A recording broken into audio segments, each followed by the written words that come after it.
অন্তর্বর্তীকালীন সরকারের পক্ষ থেকে এমপিভুক্ত শিক্ষক কর্মচারীদের দীর্ঘদিনের দাবি ছিল যে শতভাগ উৎসব ভাতা, মেডিকেল ভাতা এবং বাড়ি ভাড়া বৃদ্ধি সেটা আসলে কি হবে কিনা সে সম্পর্কে আজকের ভিডিওতে জানিয়ে দেওয়া হবে এবং বিশেষ যে প্রণোদনা দেওয়া হয়েছে সেখানে এমপিভুক্ত যে শিক্ষকগণ রয়েছেন তারা কি এর আওতাভুক্ত হবেন কিনা এবং জাতীয়করণ শতভাগ উৎসব ভাতা, বাড়ি ভাড়া, চিকিৎসা ভাতা, শিক্ষকদের কি প্রত্যাশা সেই সম্পর্কে আজকে আলোচনায় থাকবে। তো সম্পূর্ণ ধারণা পেতে পুরো ভিডিওটা না টেনে দেখুন। তবে তার আগে অনুরোধ থাকবে আমাদের এই চ্যানেলে যারা নতুন আছেন চ্যানেলটি সাবস্ক্রাইব করে আমাদের সাথে থাকুন। তো চলুন মূল আলোচনায়। এখানে আপনার যেটা বলা হচ্ছে যে সরকারি কর্মকর্তা কর্মচারীদের প্রণোদনা হার বাড়িয়ে প্রজ্ঞাপন জারি করেছে সরকার। তবে এমপিভুক্ত প্রায় 5.5 লাখ শিক্ষক কর্মচারী এই সুবিধা পাবেন কিনা তা জানার অপেক্ষা সারা দেশের শিক্ষকরা। সংশ্লিষ্ট দপ্তরগুলো থেকে এখনো কোনো স্পষ্ট ঘোষণা নেই, ফলে বিষয়টি নিয়ে নানা প্রশ্নের পাশাপাশি অসন্তোষও দেখা দিয়েছে শিক্ষক কর্মচারীদের মধ্যে। তাদের বর্ষস্থল এখন যে পত্রপত্রিকা সেখানে টেলিফোন করে তারা জানতে চাচ্ছেন, সরকারের উপর মহলে যোগাযোগ করে অগ্রগতি জানার অনুরোধ জানাচ্ছেন। এমন প্রেক্ষাপটে 2015 খ্রিস্টাব্দের পে স্কেল ঘোষণা পর যে ভূমিকা নিয়েছিল পত্রিকাগুলো সে যোগাযোগ করেছে সরকারের উপর মহলে। তবে এ বিষয়ে শিক্ষামন্ত্রীর কেউ কিছু জানেন না বলে জানা গিয়েছে।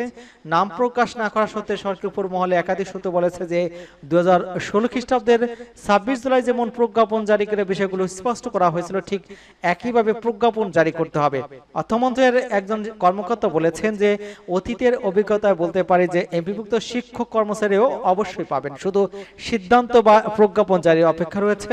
জানা গিয়েছে 2023 খ্রিস্টাব্দে সরকারি কর্মকর্তা কর্মচারীদের প্রণোদনা দেওয়ার ঘোষণার পর থেকে এমপিভুক্ত শিক্ষক কর্মচারীরা এই সুবিধা পাবেন কিনা তা নিয়ে কিন্তু আলোচনার শুরু হয়েছিল। পরে সিদ্ধান্ত অনুযায়ী সরকারি কর্মচারীদের পাশাপাশি বেসরকারি এমপিভুক্ত শিক্ষা প্রতিষ্ঠানের যারা কর্মচারী আছেন, শিক্ষক রয়েছেন, তাদের 2023 খ্রিস্টাব্দের জুলাই থেকে মূল বেতনের 5% প্রণোদনা পেয়ে আসছেন। ওই বছর অর্থমন্ত্রীর অর্থ বিভাগ থেকে এই সংক্রান্ত আলাদা চিঠি জারি করা হয়েছিল। চিঠিতে বলা হয়েছিল যে এমপিভুক্ত শিক্ষক কর্মচারী 1 জুলাই 2023 থেকে প্রতি বছর 1 জুলাই প্রাপ্য বেতনের 5% হারে, তবে 1000 টাকার কম নয়, বিশেষ সুবিধা প্রাপ্ত হবেন। অর্থমন্ত্রীর ওই চিঠি তখন শিক্ষামন্ত্রীর ওয়েবসাইটে দেওয়া হয়েছিল।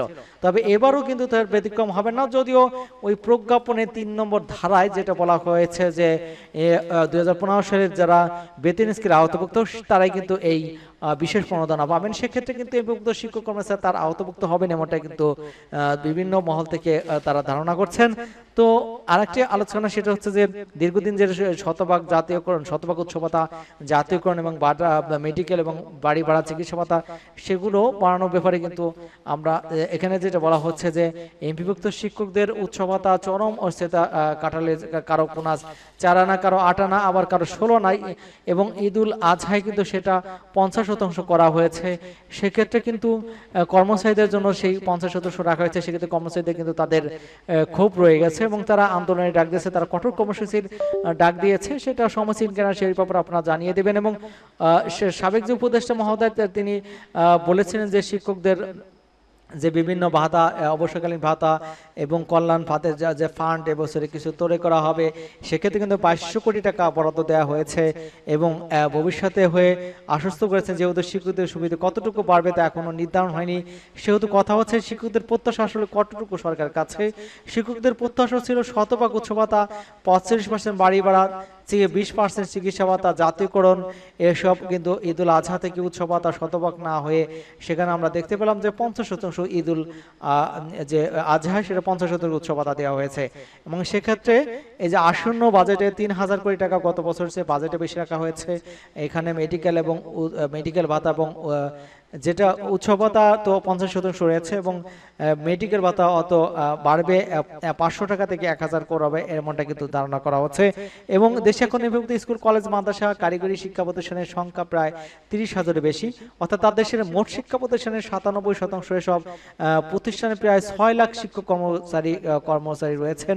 এর মধ্যে শিক্ষক আছেন প্রায় 4.5 লাখ, কর্মচারী আছেন প্রায় 1.5 লাখ। এমপিভুক্ত শিক্ষা প্রতিষ্ঠানের শিক্ষকদের বেসিক বেতনে পুরো অংশ সরকারের বিধি অনুযায়ী মূল বেতনের 20% বৈশাখী ভাতা, বার্ষিক যে 5% ইনক্রিমেন্ট, বাড়ি ভাড়া বাবদ মাসে 1000 টাকা এবং চিকিৎসা বাবদ 500 টাকা সরকারের পক্ষ থেকে দেওয়া হয়।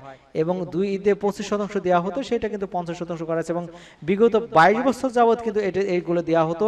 এদিকে শিক্ষকদের শতভাগ উৎসব ভাতা বা বোনাস মন্ত্রণালয় মাউসুল লুকোচুরি করে কিন্তু লাস্টের দিকে 50% দেওয়া হয়েছে। এদিকে মুদ্রাস্ফীতি, দ্রব্যমূল্য ঊর্ধ্বগতি, বর্তমান বাজারে এমপিভুক্ত শিক্ষকরা যে সেখানে তারা দাবি ছিল যে কমপক্ষে তাদের বেতন ভাতা বিশেষ করে বাড়ি ভাড়ার জন্য 5% আকারে দেওয়া হয়, সেক্ষেত্রে 20% 30% দিলে সে তাদের জন্য অনেক চলতে অনেক সহায়ক হবে, এমনটা কিন্তু শিক্ষক নেতাদের দাবি ছিল। এবং সবাই জানা আছে 2005 সালে রাষ্ট্রীয় কোষাগার থেকে শতভাগে উন্নতি করা হয় এমপিভুক্ত শিক্ষকদের বেতন। শিক্ষকদের আন্দোলন দাবির মুখে 2003-4 সালে তৎকালীন সরকার কিন্তু তাৎক্ষণিক শিক্ষকদের 25% থেকে এবং কর্মচারীদের 50% উচ্চ ভাতা দিয়ে আসছিলেন এবং সেটা কিন্তু পরিবর্তন হয়েছে। সেক্ষেত্রে কিন্তু আগামীতেও এর পরিবর্তন হবে এবং এর ব্যত্যয় হবে না, এটা সবার ধারণা করছেন।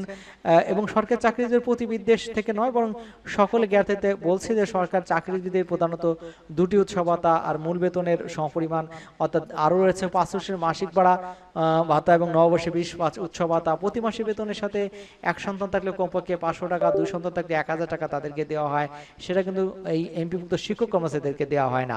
শিক্ষক সহায়তা ভাতা, চিকিৎসা ভাতা মাসিক সর্বনিম্ন 1500 টাকা থেকে 2500 টাকা, মৃত্যুবরণ করলে পরিবার পাবে 8.5 লাখ টাকা ভাতা। এর পাশাপাশি সরকার প্রদত্ত 400 টাকা স্বাস্থ্য দুর্ঘটনা বিমা এবং এগুলো কিন্তু দেওয়া হয়, কিন্তু এমপিভুক্ত শিক্ষক কর্মচারী সেগুলো কোনো ব্যবস্থা নেই এবং তার দূর দূরান্ত অনেকে চাকরি করছেন এমনটা বলা হচ্ছে। তো এই আসন্ন বাজেটে তাদের এইটার দাবি দেওয়াটা মেনে নেওয়া হবে। অনেক সময় অনেক জায়গায় অনেক লেখা দেখা যাচ্ছে যে 1000 টাকা থেকে বাড়িয়ে 2000 টাকা করা হবে এবং 500 টাকা থেকে বাড়িয়ে 1000 টাকা করা মেডিকেল ভাতা এবং বাড়ি ভাড়া। সেক্ষেত্রে কিন্তু সেটা শিক্ষক নেতারা মানছেন না। এটা 5% আকারে দিলে ভালো হবে এবং সেটা একটা পর্যায়ে আসবে বলে সবাই ধারণা করছেন। আপনাদের কি মনে হয় এই সম্পর্কে? আপনার মতামত কমেন্টস বক্সে লিখে জানাতে পারেন। আমাদের চ্যানেলকে যারা এখনো সাবস্ক্রাইব করেননি, চ্যানেল সাবস্ক্রাইব করে আমাদের সাথে থাকুন। ধন্যবাদ সকলকে।